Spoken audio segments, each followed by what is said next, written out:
Sejam todos muito bem-vindos. Deixa eu só ajustar minha tela aqui, um segundo.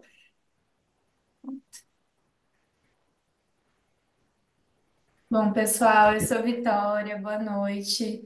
Estou aqui em nome do time de cuidados paliativos do Hospital Vila Nova Star, em São Paulo. Nós fazemos esse espaço de uma reunião científica aberta, gratuita, mensal, que fica gravada, inclusive, né, no canal do YouTube do IDOR. E nós estamos há um ano, mais ou menos, aí fazendo vários temas muito interessantes, modéstia à parte, discussões ótimas. E hoje estamos aqui com a Amanda, que vai falar para a gente sobre cuidados paliativos e transplante hepático. Só um comentário antes, Samara, não tem certificado. É uma reunião aberta, a gente tem uma lista de inscrição e de contato, né, para se manter em contato, poder divulgar as próximas, enfim, ter esse canal aberto aí, mas a gente não faz certificado, tá bom? Bom, pessoal, hoje o tema é cuidados paliativos e transplante hepático, com nossa querida Amanda, que é médica, intensivista, paliativista. Ela tem residência em medicina intensiva pelo HCFM USP e pós-graduação em cuidados paliativos pelo Hospital Sírio-Libanês e está com a gente como intensivista e paliativista no Vila Nova. Seja muito bem-vinda, esse espaço também é seu, mas hoje agora aqui no outro lugar. E é isso. Se vocês tiverem Maravilha. dúvidas, questões aí, pessoal, podem mandar pelo chat, que no final a gente tem um espaço, de perguntas e conversa, né, dentro do horário possível. E eu vou passar a lista de presença, que na verdade é uma forma da gente se manter em contato. Quem puder e quiser preencher, tá bom? Fiquem atentos ao chat. Amanda, é com você. Muito obrigada pelo convite. Espero poder contribuir aí de alguma forma, e que a gente possa ter uma discussão que acrescente a todos. Então, igual a Vitória disse, eu tenho a minha formação em UTI e em cuidados paliativos, e eu tenho a oportunidade de fazer parte de uma UTI dentro do Hospital das Clínicas, que é a UTI de gastroenterologia, onde é uma UTI voltada para transplante hepático. Então, é muito possível avaliar toda essa interface entre cuidados paliativos e transplante hepático, embora seja um tema pouco falado, né? Então, a nossa apresentação, ela vai se dividir basicamente em duas partes principais, em que a gente vai falar sobre o transplante hepático e passar ali por histórico, mortalidade, indicação, contraindicação e alocação em lista. E a segunda parte vai ser o tema propriamente dito, né? Que é cuidados paliativos e transplante hepático. Então, para a gente começar a apresentação, trazer essa discussão do transplante hepático, já que é um tema muito específico e que tem muitas particularidades, eu entendo como sendo muito importante. E para que a gente possa, todos aqui, sair de um ponto comum, ou como a gente costuma falar bastante no cuidados paliativos, deixar todo mundo na mesma página. Então, começando pelo histórico. A primeira vez que se falou sobre, houve uma descrição científica sobre transplante hepático, foi em 1955, em que foi realizada uma descrição de uma proposta de um transplante ortotópico, ectópico, em que seria um transplante realizado na cavidade abdominal, ou seja, fora do local onde o fígado habitualmente se localiza. Em 1958, foi descrito o primeiro transplante ortotópico em cães, ou seja, um transplante que era realizado e o fígado colocado no mesmo local que ele habitualmente fica na cavidade abdominal. Em 1963, foi um marco em que foi realizado o primeiro transplante hepático ortotópico nos Estados Unidos. Ele foi realizado numa criança de 3 anos que apresentava atresia biliar e, infelizmente, o paciente faleceu ainda no intraoperatório. Em relação ao Brasil, em 1968, foi realizado o primeiro transplante hepático no Hospital das Clínicas da Faculdade de Medicina da USP por Machado e seus colaboradores. O paciente ele sobreviveu durante 7 dias e acabou falecendo por infecções e outras complicações. Ainda no Brasil, em 1988, foi realizado o primeiro transplante hepático intervivos. E o que é isso? Não se tratava de um doador cadáver e um receptor. Era um doador vivo que doava parte do seu fígado para o receptor. E é muito interessante que trata-se, né, de uma abordagem que modifica a doença e muito recente na história da medicina. E nessa mesma época, contemporâneo a tudo isso, acontecia do outro lado do Atlântico, na Inglaterra, o que a gente chama do movimento paliativo moderno, né? Que foi marcado ali pela abertura do St. Christopher Hospice pela Cicely Saunders. Então, em relação à mortalidade dos pacientes que são submetidos ao transplante hepático, precisou de muito conhecimento, muito avançar aí na história do transplante hepático para entender as principais complicações, dentre elas infecciosas e a rejeição, seja ela aguda ou crônica, sendo essas duas as principais causas de mortalidade no pós-transplante. Depois que a gente aprendeu a controlar a infecção e direcionar uma terapia de imunossupressão específica para o transplante hepático, bem como melhorar as técnicas cirúrgicas, a gente conseguiu uma melhora da mortalidade, levando a uma sobrevida que era de 70% na década de 70, no primeiro ano, para uma melhora da sobrevida para 80 a 90%, aqui já mais recentemente. Então, isso quer dizer que a cada 10 pessoas que eram transplantadas na década de 70, 3 vinham a óbito, enquanto que a cada 10 pessoas atualmente, esse número já melhorou para 2 a 1 pessoa que acaba evoluindo com complicações e morrendo após o transplante.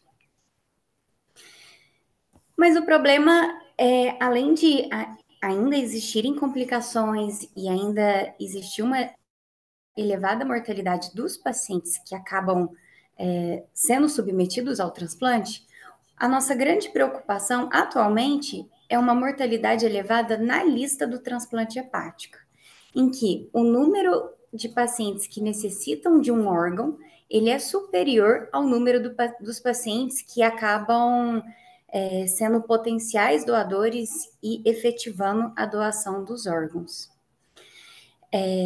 Então, em 2023, dentre 3.411 pacientes adultos que estavam em lista de transplante, 669 acabaram falecendo ainda sem receber o órgão. Isso significa que a cada 5 pessoas em lista, uma morre na espera desse órgão. E, embora o número de doadores efetivos por ano seja crescente ao longo dos últimos anos, ele ainda é inferior ao número de notificações de potenciais doadores por ano. Pegando como exemplo o Sudeste, Enquanto que em 2023 houveram 71 notificações por milhão de habitantes de potenciais doadores, apenas 22 foram efetivamente doadores de órgãos para transplante. Segundo dados desse ano, de janeiro e março, segundo a Associação Brasileira de Transplante de Órgãos, dentre todas as causas relacionadas à não concretização da doação de órgãos, uma das principais está relacionada à recusa após a entrevista, o que pode estar muito associado à não conscientização da população. Em relação ao Brasil frente ao mundo, né? O Brasil ele é o quarto país em números absolutos de transplante hepático, ficando atrás de Estados Unidos, China e Índia. E quando essa comparação ela é feita em números por milhão de habitantes, a gente fica na 30ª posição. E para quem está indicado essa terapêutica? Então, o transplante hepático ele é indicado para doenças hepáticas agudas ou crônicas que chegaram num limite terapêutico. Então, a causa acima de todas, vamos dizer assim, para receber um transplante hepático, é uma hepatite aguda grave, que a depender dos critérios, a gente pode chamar de uma hepatite fulminante, em que o paciente perde por completo a sua função hepática e ou ele recupera por completo ao longo do tempo, ou ele acaba morrendo. Como a gente não sabe quem vai ou não recuperar essa função hepática, o indicado é que ele seja imediatamente transferido para um centro transplantador. A cirrose, por si só, ela não é uma indicação de transplante hepático. Para que ele seja, para que um paciente cirrótico tenha essa indicação, ele precisa ter complicações. Dentre as mais frequentes são ascite, encefalopatia e sangramento de varizes esofágicas, que são essas complicações e que dão uma ideia aí de uma evolução da doença, de uma piora do quadro e também de uma maior mortalidade. Além disso, doenças metabólicas relacionadas ao fígado, com manifestações sistêmicas, também podem receber o transplante hepático como um tratamento. Existem também as contraindicações. Dentre as principais se encontram uma alteração cardíaca ou pulmonar que seja grave e impeditiva para o transplante, a não abstinência de álcool ou outras substâncias ilícitas, carcinoma hepatocelular metastático, infecção não controlada, a ausência de um suporte social adequado e MELD inferior a 15. E aqui eu quero trazer de novo para todo mundo sair de um mesmo ponto, recordar o que é o MELD. Trata-se de um score prognóstico que foi originalmente desenvolvido para avaliar a mortalidade em 3 meses de pessoas que recebiam um tratamento chamado TIPS. Esse TIPS, ele é esse dispositivo que faz a ligação entre a veia porta e a circulação sistêmica como um todo, e assim consegue diminuir a resistência desse sangue que não precisa enfrentar um fígado que está fibrosado pela própria cirrose, para diminuindo assim todas as repercussões. Por meio de outros estudos, percebeu-se que o MELD, ele, além de ser um score prognóstico para pacientes submetidos a TIPS, ele também é muito útil para outros pacientes, dentre eles, pacientes que estão na lista de transplante.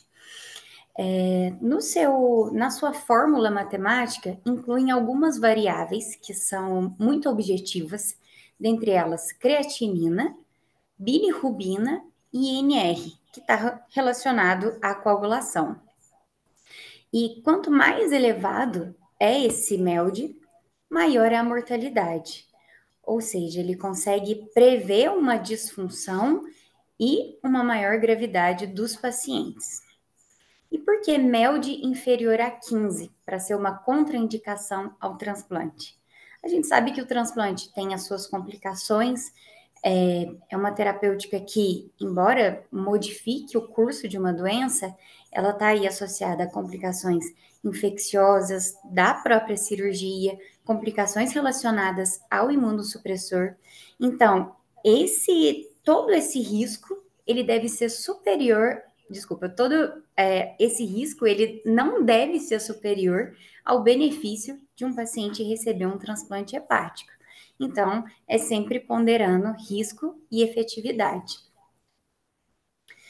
Além do MELD para essas indicações de transplante, há ainda situações especiais em que são situações exceto MELD, que aí exige toda uma avaliação mais refinada desses pacientes.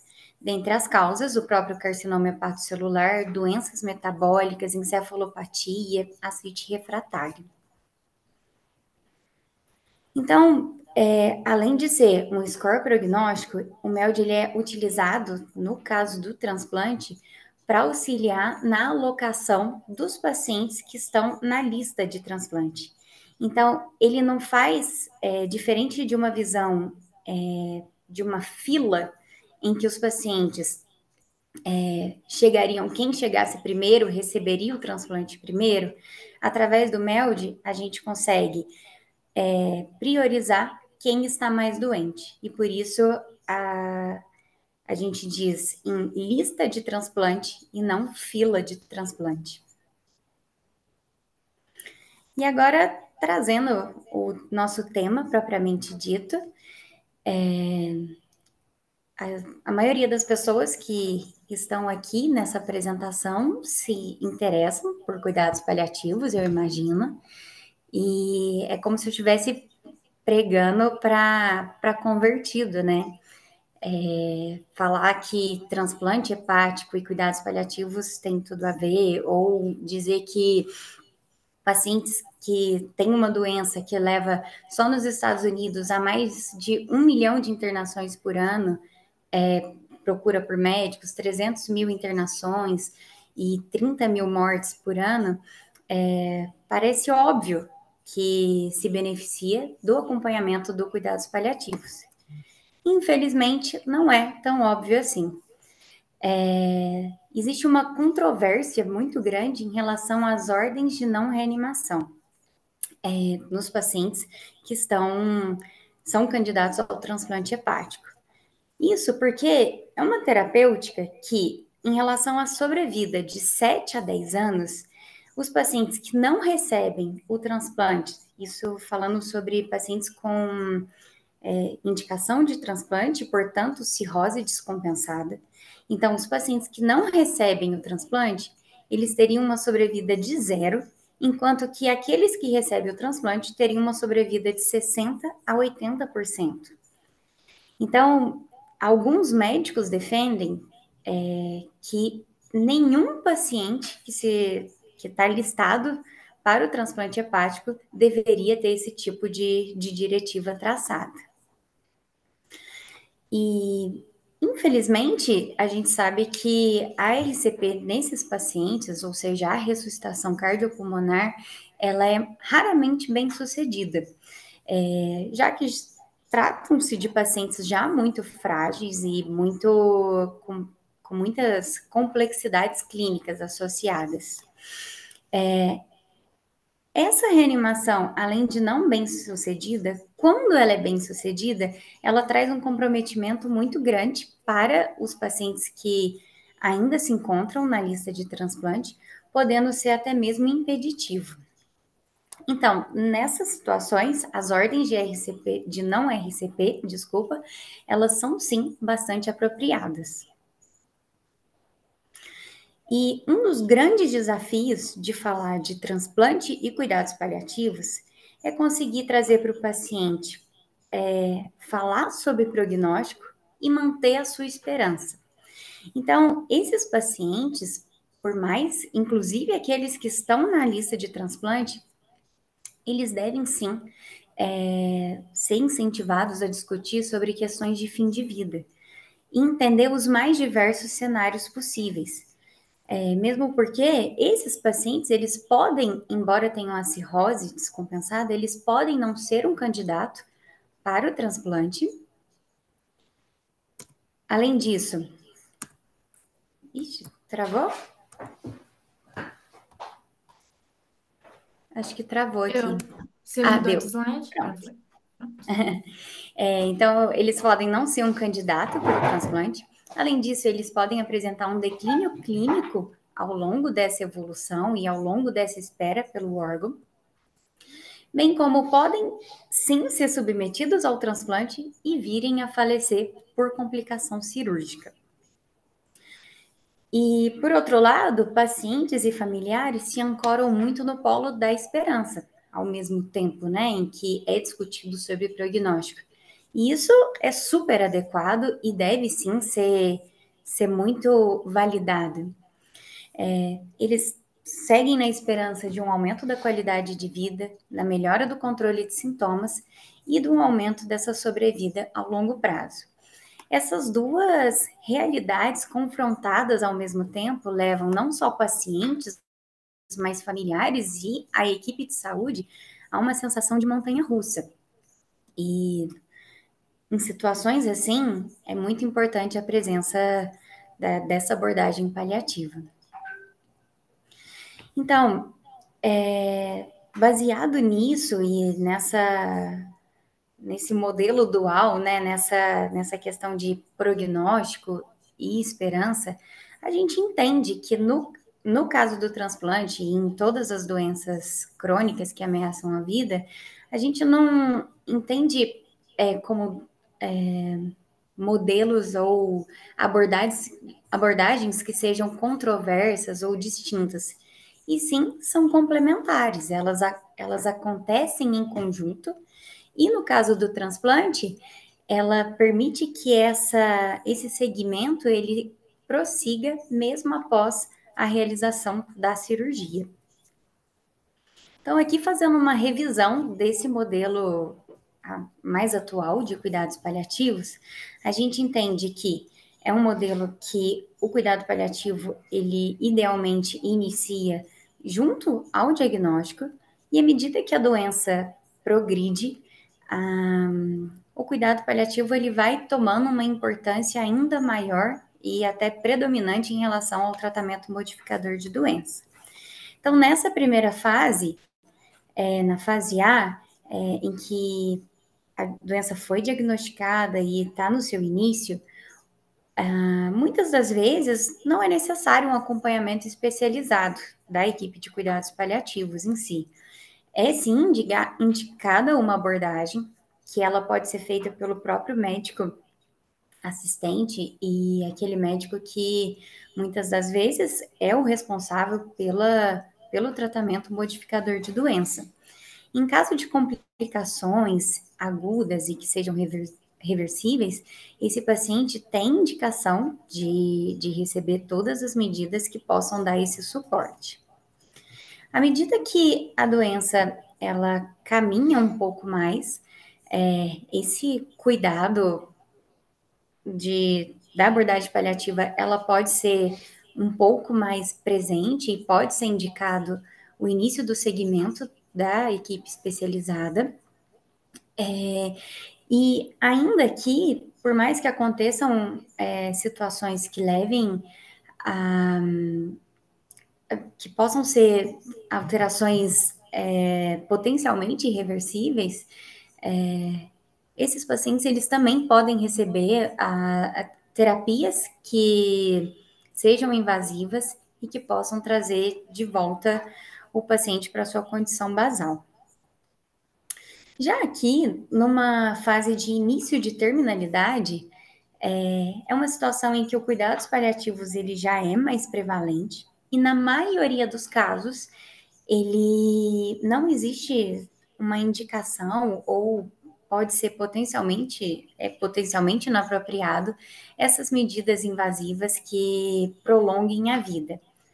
Nesse caso, o transplante é uma exceção, porque é justamente aqui, na terminalidade da doença, no momento em que as medidas já clínicas já foram esgotadas, que o transplante será indicado e aí sim poderá modificar todo o curso da doença. Continuando, então, na fase final, existe o predomínio da equipe de cuidados paliativos focada ali no controle de sintomas, não só físicos, mas de todos os aspectos. E no período ali do processo ativo e da morte, é fundamental a presença da equipe de cuidados paliativos para o manejo de sintomas, bem como dos profissionais em toda a sua interdisciplinaridade para abordar questões do luto, que, embora não esteja nesse gráfico, o ideal é que fosse feita essa abordagem ao longo de todo o processo de doença. Essa abordagem ampla de cuidados paliativos desde o diagnóstico, ela é importante também para pacientes que ainda não estão na lista do transplante. Esse é um trecho de uma entrevista entre um médico e seu paciente com cirrose, em que traz que o paciente ele tem uma doença hepática, que ela é muito ruim, mas ela ainda não tem um MELD alto bastante para ser submetido a um transplante hepático. E que isso é muito difícil, já que é difícil ficar muito bem para um transplante, mas doente demais para a vida, o que leva a quadros de depressão. Então, os pacientes com cirrose, como eu venho trazendo ao longo da aula, eles têm dois quadros, pode ser dividido em duas formas de apresentação principal: cirrose compensada e descompensada. No caso da cirrose compensada, pode ou não haver a presença de uma hipertensão portal, enquanto que na descompensada, esse aumento da hipertensão portal traz complicações, que são as complicações mais importantes e que levam a essa indicação do transplante, na maioria das vezes, como ascite, varizes esofágicas, encefalopatia, icterícia, lesão renal aguda, peritonite bacteriana espontânea e o carcinoma hepatocelular. Pacientes com cirrose compensada apresentam uma sobrevida superior a 12 anos, enquanto que aqueles com cirrose descompensada, essa sobrevida é aproximada de 2 anos. Os pacientes com cirrose descompensada que apresentam mais de uma internação em 12 meses apresentam uma mortalidade de 27% em um ano. Aqueles que apresentam ascite, a mortalidade ela é de 50% em 2 anos, e quando a ascite é refratária, a sobrevida reduz ainda mais para 6 meses. A partir do momento que um paciente tem a manifestação de uma encefalopatia hepática, uma manifestação clínica, a sobrevida esperada é de cerca de 12 meses, e aqueles pacientes que apresentam infecção apresentam um aumento da mortalidade de 4 vezes, sendo que 1/3 acaba morrendo no primeiro mês a partir da infecção. Em relação aos sintomas, os sintomas esperados em paciente com doença hepática avançada, eles são muito semelhantes a outros sintomas apresentados de outras doenças que levam à disfunção orgânica. Dentre os mais comuns, encontram-se dor, câimbras, distúrbios do sono e ansiedade e depressão. Além deles, uma queixa muito frequente está relacionada à própria dispneia. Em relação à dor, nos pacientes com doença hepática avançada, essa dor pode ser aguda ou crônica, localizada ou generalizada, somática ou neuropática, e muitas vezes está relacionada à depressão e ansiedade, justamente por causa desse contexto de dor crônica. Geralmente, essa dor acontece na região abdominal e pode estar associada tanto à presença de gases, que os pacientes cirróticos apresentam por alteração da flora intestinal, a presença da ascite, que pode, em grande volume, levar a esse quadro de dor, infecções na ascite, que é a peritonite bacteriana espontânea, dentre outras, como, por exemplo, uma alteração da, da parte neuropática mesmo, levando a uma hipersensibilidade dos pacientes. Outro local muito comum de apresentador é na parte inferior da coluna. Isso pode estar associado tanto pelo fato da própria ascite volumosa como um peso, como da própria imobilidade comum nesses pacientes e alterações relacionadas à parte óssea. Outro local muito comum e para se esperar que esses pacientes tenham dor são nas grandes articulações, muito relacionado a quadros articulares, né, de artrite, e também a quadros de infecções crônicas, como, por exemplo, a tuberculose, já que a maioria dos casos são pacientes imunossuprimidos. E é muito interessante que esses pacientes também podem apresentar um quadro de dor generalizada, que eu coloquei aqui como nome fibromialgia-like, que é muito semelhante à fibromialgia e pode ser explicado por essa inflamação crônica que é persistente nesses pacientes. Em relação à analgesia, existem alguns pontos que merecem a nossa atenção. Muito pela disfunção hepática, são pacientes que têm um metabolismo e a farmacocinética alterada. Então, o risco de uma hepatotoxicidade ou acúmulo de metabólitos, ele é muito grande.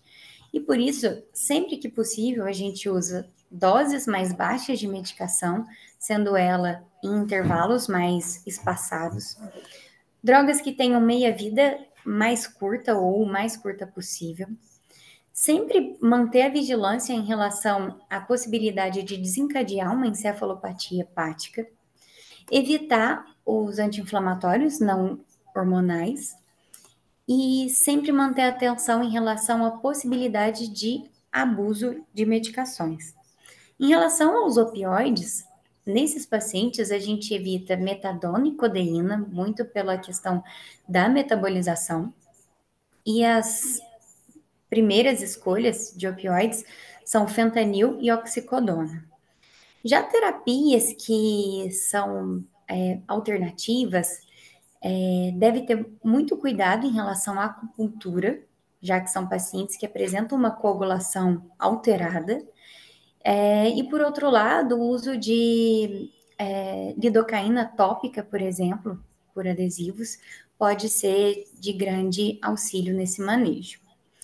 Pregabalina e gabapentina não são contraindicadas, não existe ali um impacto na questão da metabolização hepática, mas deve ter grande atenção em relação à disfunção renal, que geralmente vem associado nesses pacientes. Em relação à cãibra, 1 em cada 3 pacientes com cirrose apresentam essa queixa, e ela é multifatorial. Dentre as causas são alteração de volume plasmático, alteração de eletrólitos. E embora existam algumas medidas farmacológicas que são indicadas, a evidência é muito frágil. Então, é muito complexo esse uso dessas medicações. O prurido, ele geralmente ele vem associado a doenças hepáticas que que estão ali como consequência de uma colestase, mas a gente também vê que ele é muito presente nos pacientes cirróticos por outras causas. E ele geralmente é pior à noite, relacionado mais nas extremidades, o que prejudica ainda mais a questão do sono desses pacientes. Ele é multifatorial, como, por exemplo, a não metabolização de substâncias que levam ao prurido, ou uso de medicações, como, por exemplo, opioides, A pele seca, desnutrição, desidratação, tudo isso pode ser fonte desse sintoma. E para o tratamento, algumas medicações elas são indicadas, como por exemplo o ácido urso desoxicólico, rifampicina, naltrexone e sertralina. Outro sintoma que é muito importante e que traz muito desconforto para esses pacientes são os distúrbios do sono. Seja ele uma dificuldade de pegar no sono ou manter o sono, levando a despertares precoces e a uma sonolência durante o dia. A principal maneira de abordar esse distúrbio está relacionado muito mais a abordar a causa, como, por exemplo, tratar da encefalopatia hepática ou evitar medicações ou substâncias que possam estimular o paciente próximo na hora de dormir. Além de todos esses sintomas e outros que eu não mencionei, o cuidado paliativo ele é de extrema importância nesses pacientes, pensando muito no processo de tomada de decisão. Então, a gente sabe que uma das principais complicações dos pacientes com cirrose é a encefalopatia hepática, que é uma complicação que ela é conhecida e em algum momento os pacientes eles vão acabar manifestando, na maioria dos casos. Sendo assim, é como a gente se preparar para uma estrada que a gente sabe que tem curva e que a gente tem que fazer essa curva de uma maneira adequada e com cuidado. Então, por isso, é muito importante que a equipe de saúde traga à tona para pacientes e familiares essa abordagem e essa possibilidade de fazer delinear um plano de cuidados, no caso do paciente no momento lúcido, através de diretivas ou um testamento vital, para que a gente possa respeitar a autonomia do paciente, escutar a voz dele no momento em que essa voz não seja possível, né, de ser ouvida e não seja possível de definir qual a maneira de cuidar dessa pessoa adequadamente. Então, finalizando, para não concluir, que seria muito difícil numa apresentação, embora existam barreiras para cuidados paliativos, tanto do ponto de vista do próprio paciente quanto da equipe de saúde em si, muitas são as indicações para que essa abordagem aconteça em pacientes que são cirróticos e que vão ser submetidos em algum momento ao transplante hepático. Olhando muito para o conceito de cuidado paliativo, o qual trata-se de uma abordagem que visa a melhora da qualidade de vida de pacientes e seus acompanhantes, frente a situações ameaçadoras à vida, através da avaliação e tratamento da dor e de outros problemas físicos, psíquicos e sociais. E pensando que a cirrose é uma doença que ameaça a vida e que, como uma das alternativas de tratamento, a gente tem o transplante, que não só muda o curso da doença, como ele é de grande importância na melhora da qualidade de vida e no controle de sintomas, não tem como a gente dizer que tratam-se de temas que são antagônicos. E sim, a gente deve pensar em transplante hepático e cuidado paliativo. É isso.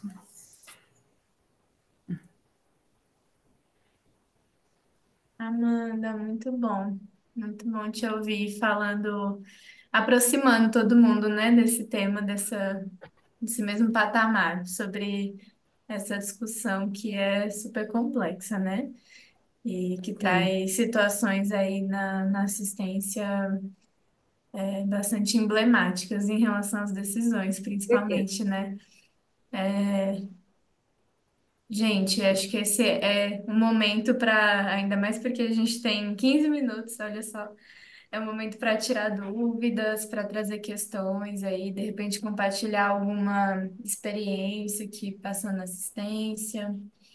Ó, já temos uma. Primeiro, dois comentários sobre a aula ter sido excelente, perfeita condução e apresentação. E o Davi também elogiou, gostou muito do tema, é sempre bom aprender, e trouxe uma pergunta. Fico pensando um pouco na confusão que pode causar na cabeça até dos profissionais de saúde falar que vai transplantar um paciente paliativo. Deve gerar bastante barreiras, não? Exatamente. É um desafio muito grande a gente conseguir trazer esse tema, acho que para pacientes e familiares, porque os pacientes, a família e a equipe de saúde, elas vivem ali um enigma, né? No sentido de que é uma doença que ameaça a vida e que a mortalidade ela é altíssima, e ao mesmo tempo tem uma proposta de um tratamento que ele muda tanto esse curso, muda tanto a sobrevida.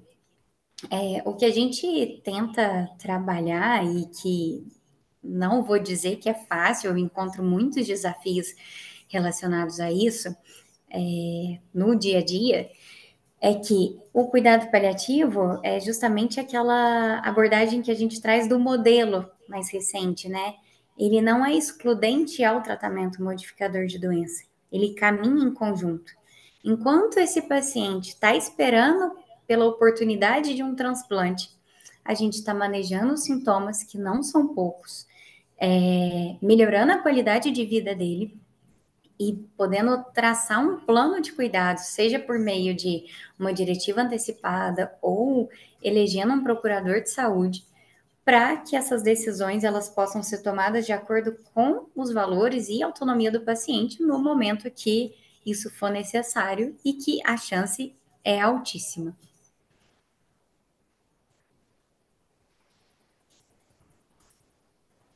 Estou vendo o Rafael,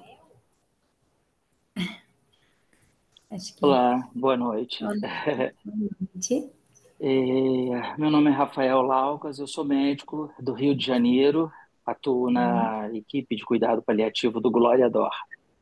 Eu achei maravilha. esse assunto muito enriquecedor, porque apesar de caminharmos, né, com uma doença ameaçadora da vida, né, a hepatopatia crônica,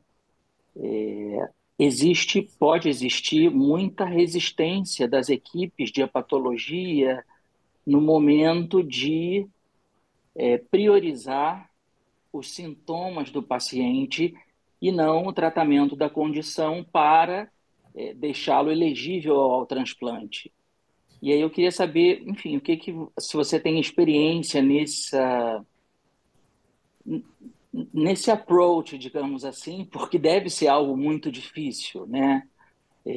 A equipe de hepatologia, a equipe cirúrgica, pode ter uma obstinação terapêutica em querer deixar o paciente sempre no aguardo, com o MELD piorando para ser elegível ao transplante. Exatamente. Além desse conceito, né, que eu trouxe do bom demais para transplantar e doente demais para viver, a gente também tem alguns estudos relacionados ao doente demais para transplantar.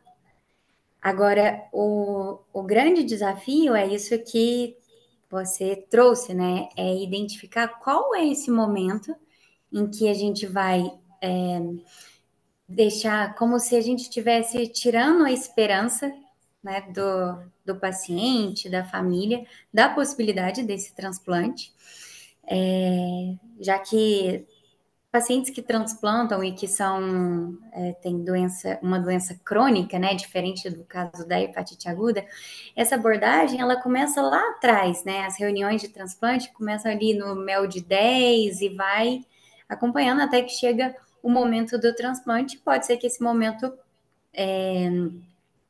ultrapasse, né? A gente perca essa janela de tempo. E aí, nesse momento que geralmente acontece lá na UTI, onde os pacientes estão clinicamente descompensados, com múltiplas disfunções, a dificuldade é trazer não só o paciente, mas e muito também as próprias equipes, que também têm um vínculo muito grande com esses pacientes.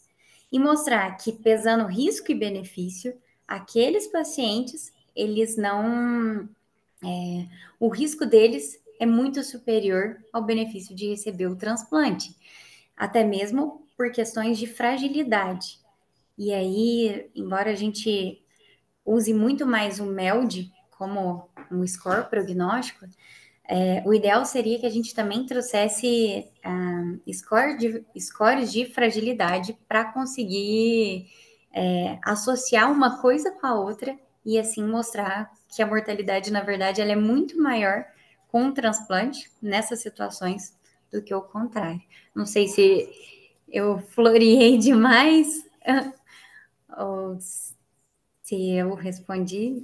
Não, muito obrigado. Eu aproveito para parabenizar a apresentação sempre de altíssimo nível, organizada pela equipe do Vila Nova, e continuem fazendo. A gente pretende, quer dizer, já deveria estar também rodando as nossas sessões clínicas e não existe justificativa de falar que sobrecarga, todo mundo vive na sobrecarga.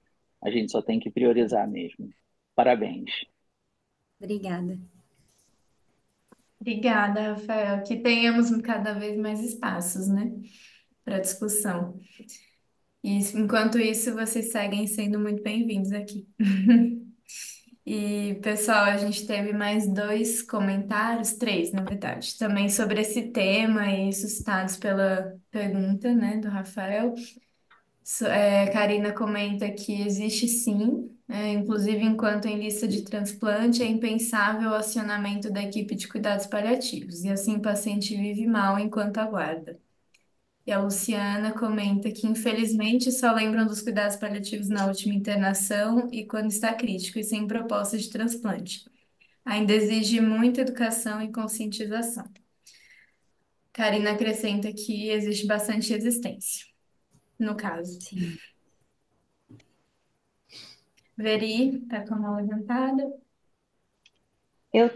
Queria dar parabéns para a Mandinha, foi muito legal a aula, acho que super Obrigada. esclarecedora. E só contribuir, né, com uma coisa. Uma vez eu participei de um congresso de transplante, falando também de transplante hepático para os cirurgiões, né, e cuidado paliativo. Na literatura fora, já tem, assim, evidência 1 milhão de que precisa, e já tem centros de transplantes fora do Brasil que tem equipe de cuidado paliativo no processo. Acho que no Brasil a gente tem mais dificuldade, mas a gente conseguiu entrar na hematologia no TMO. Então eu ainda tenho esperança que a gente vai conseguir entrar algum dia também nos transplantes, que acho que é isso, eles têm que entender que a gente está ali para agregar, né? Se seja manejando sintomas, ajudando na comunicação, não para glosar o transplante e decretar que o paciente não é candidato a nada, né? Acho que esse é a minha impressão que é o nosso maior desafio. Com certeza.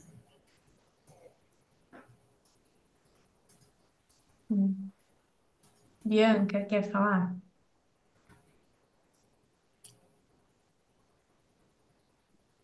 Opa, a gente não está te escutando. Não sei se você ligou. Isso, Agora agora sim, sim. é que eu estou no celular, eu estava conversando e bordando. Então, eu sou hepatologista, eu fui médica da equipe de transplante hepático do Quintador por 10 anos.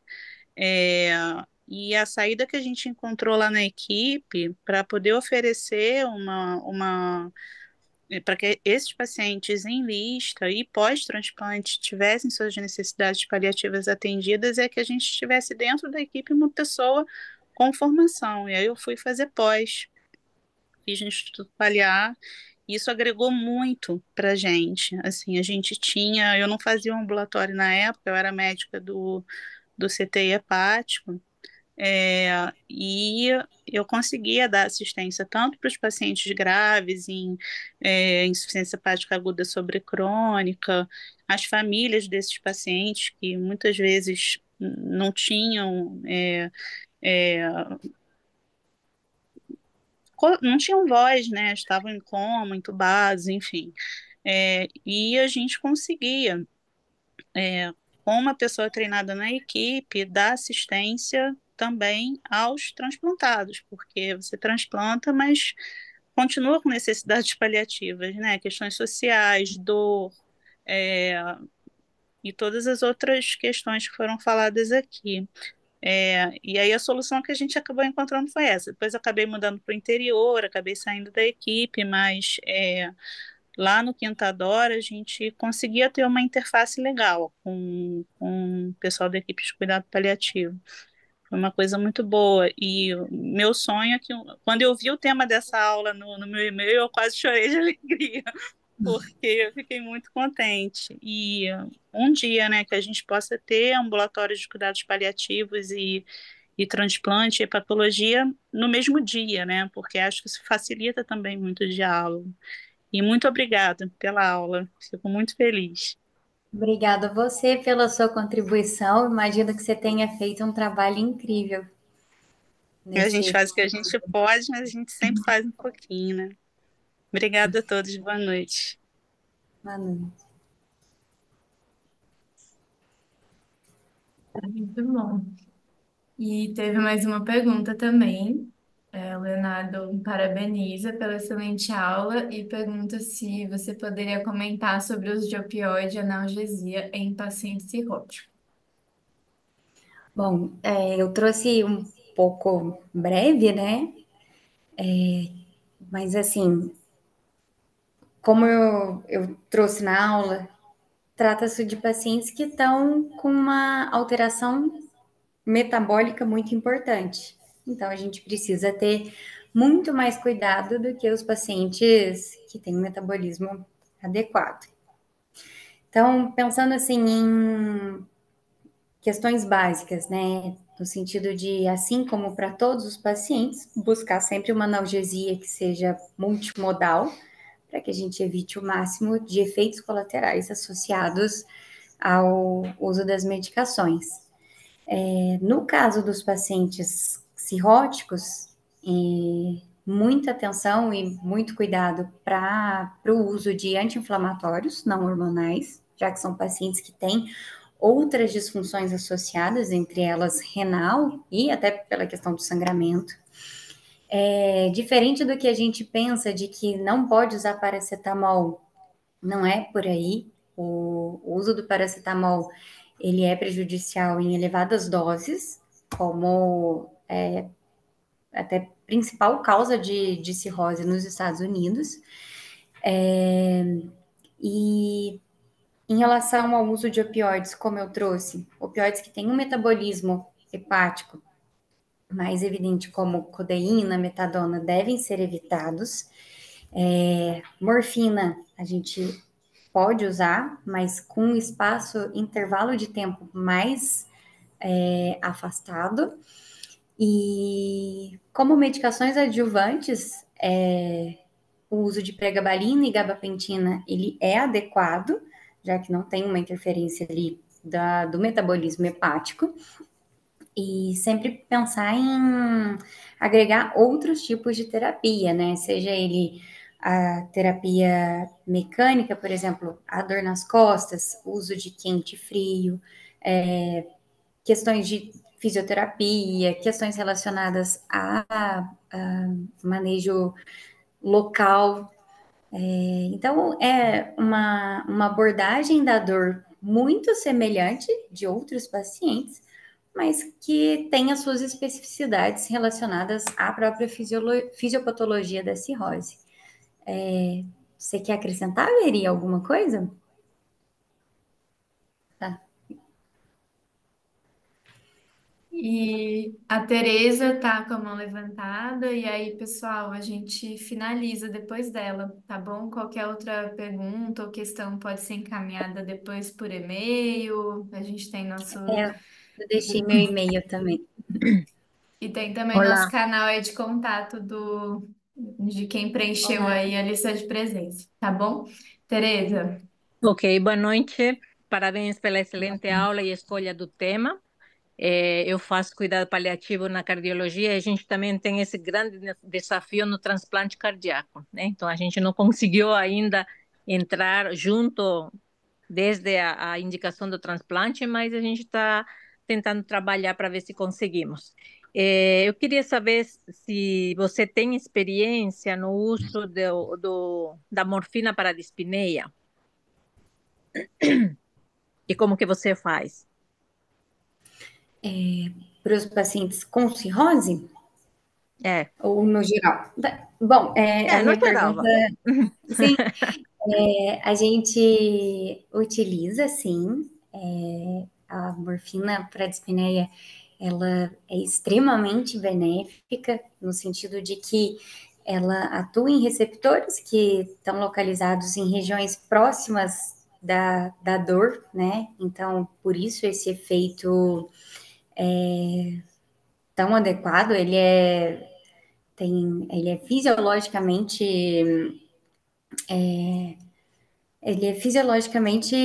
adequado para o tratamento da dispneia em doses mais baixas. O que a gente acaba fazendo é iniciar de uma maneira intermitente, que sempre que possível a gente opta por esse mecanismo, e à medida que isso vai se tornando refratário, a gente faz o uso da morfina por uma bomba de infusão, que seria de uma maneira contínua também, numa dose baixa, correspondente ao que foi usado nas últimas 24 horas.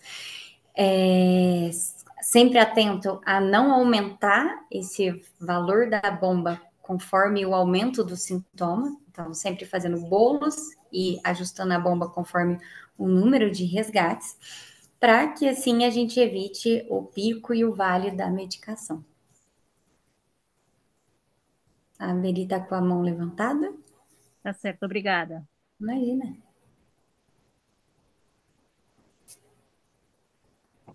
É só para trazer que a próxima reunião também acho que vai ser bem legal. Vai ser o tema família difícil.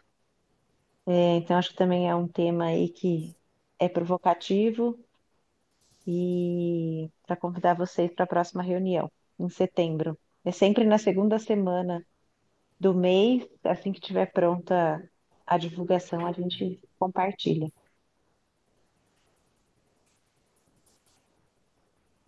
Perfeito. Acho que a gente encerra por hoje, né? Com discussões muito boas e, como sempre, uma abertura de portas aí para seguir discutindo, trocando, fazendo parcerias. E, gente, quem não se inscreveu ali, não registrou o contato na lista de presença, registra, porque é assim que a gente divulga as próximas. E, enfim, agradeço muito pela presença de todos, pelo interesse, as contribuições em nome do time. E, enfim, muito obrigada, Amanda, de novo. Foi ótimo. Obrigada a vocês. Foi ótima a discussão. Todos sempre muito convidados. Um beijo, boa noite para todo mundo. Boa noite. Tchau.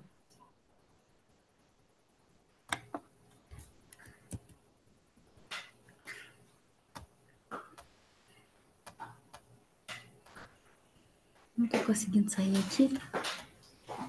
Ah, sair.